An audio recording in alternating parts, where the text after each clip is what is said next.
the Aurora, Texas crash of 1897. Aurora crash, the state of Texas has always been called the Big State. This expression applies to many things, but is especially true regarding tall tales.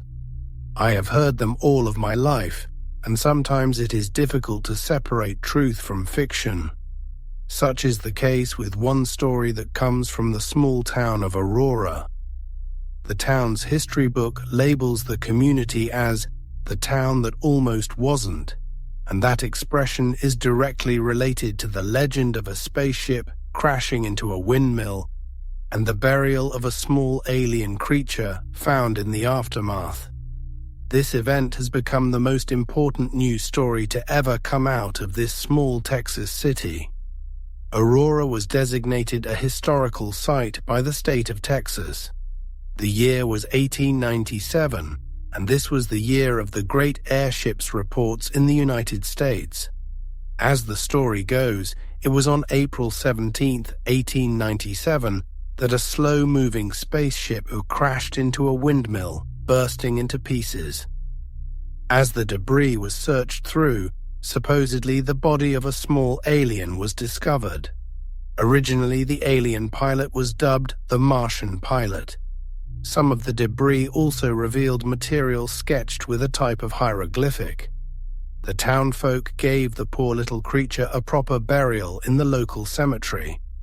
This incident, whether true or not, has had just enough publicity to stay afloat for over 100 years. It was made into a movie, The Aurora Encounter, in 1986, starring Jack Elam. The news of the crash spread quickly, even for that time period.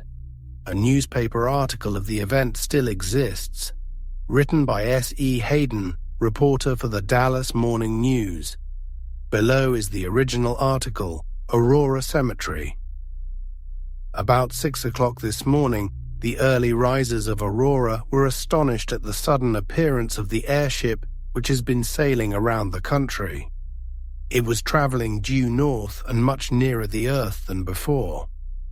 Evidently, some of the machinery was out of order, for it was making a speed of only 10 or 12 miles an hour and gradually settling toward the Earth.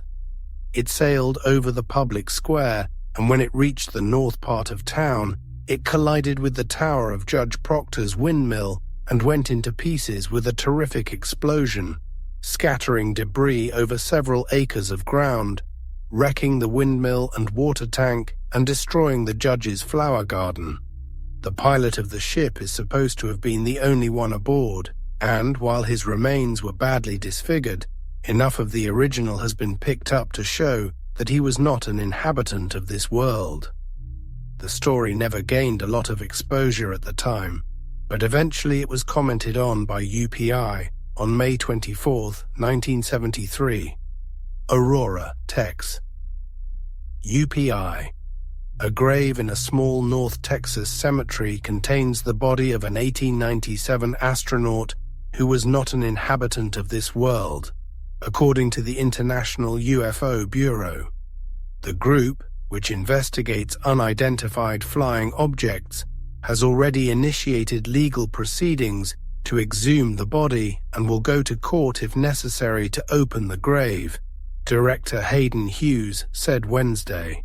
After checking the grave with metal detectors and gathering facts for 3 months, we are certain as we can be at this point that he was the pilot of a UFO which reportedly exploded atop a well on Judge J.S. Proctor's place, April 19, 1897, Hughes said. He was not an inhabitant of this world. The legend was back in the news. Only a couple of days later, UPI followed up the first report with another from Aurora. They had located a living witness to the event.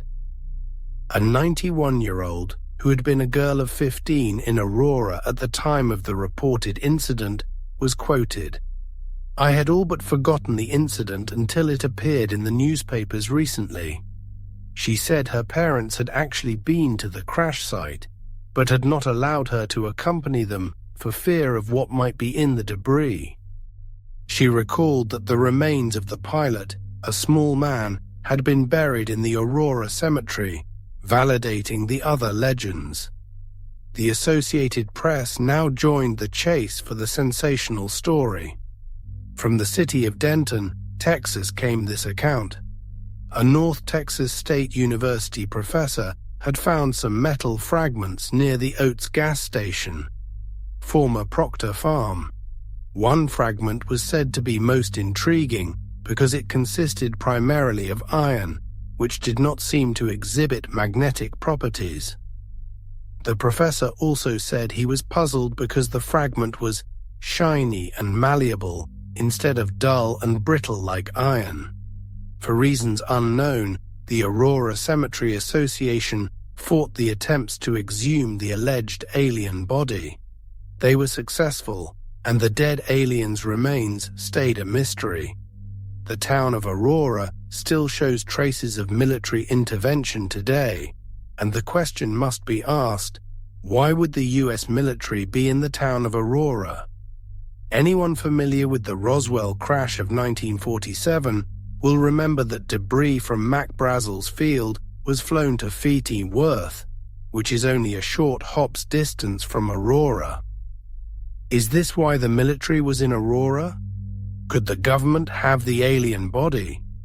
Today, Aurora, like other cities, is modernized, and yet a few hints of the past still remain. Although the headstone of the alien was stolen, there remain pictures of it today. A copy of this photo now adorns the gravesite. There has been at times a lobby to exhume the remains of the little pilot and give it a proper burial, with a new headstone. So far, this has not happened. Should the little grave be dug up, or should we just leave it and the legend of the Aurora UFO alone?